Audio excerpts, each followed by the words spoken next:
সকালটা শুরু করছি একটা সুন্দর ভিডিও দিয়ে। এটা ছিল মদিনায় অবস্থানকালে আমাদের হোটেলের সামনের অংশ। হোটেল থেকে বের হলেই জাস্ট 2 মিনিটের পথ ছিল মসজিদে নববী। আর এই যে ভবনগুলো দেখতে পাচ্ছেন, এগুলো সবই হাজিদের অবস্থানের জন্য সুন্দর সুন্দর হোটেল। যারা এখানে ওমরা করতে আসেন কিংবা হজের সময় হাজিরা কিন্তু এই হোটেলগুলোতেই অবস্থান করেন।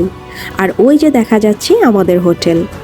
আমরা যে এলাকায় ছিলাম এখানে ম্যাক্সিমাম হোটেলগুলোই টার্কিশ হোটেল ছিল, কারণ প্রতিদিনই নামাজ পড়তে বের হওয়ার সময় টার্কিশদের সাথেই বেশি দেখা হতো। এই যে এই রাস্তাটা পার হলেই ঠিক সামনে দেখা যাবে মসজিদের নববীর কম্পাউন্ড।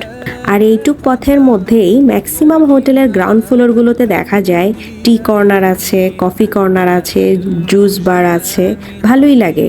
হাতে একটু সময় থাকলে আপনি এখান থেকে একটা কফি কিংবা চা নিয়ে মসজিদে নববীতে চলে যেতে পারেন।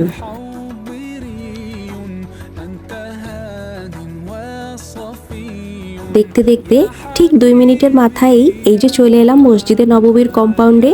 সামনেই দেখা যাচ্ছে।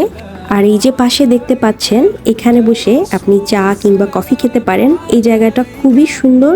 বসে বসে এখানে চা কফি নিয়ে আপনি মসজিদে নববীর এই সুন্দর ভিউটা দেখতে পাবেন। জাস্ট মাশাআল্লাহ। আর এখন আমরা যাচ্ছি মাগরিবের নামাজ আদায় করতে। দেখতে পাচ্ছেন কি সুন্দর একটা পরিবেশ। সুবহানাল্লাহ। আসলে নবীজির ভালোবাসায় মদিনায় সব সময়ই থেকে যেতে মন চায়।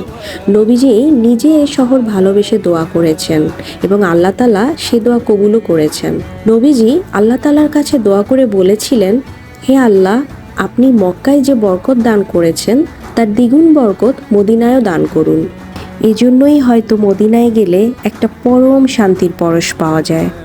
আল্লাহ তাআলা যেন আমাদের প্রত্যেককে জীবনে একবার হলেও মক্কা মদিনা যাওয়ার তৌফিক দান করেন। আমিন।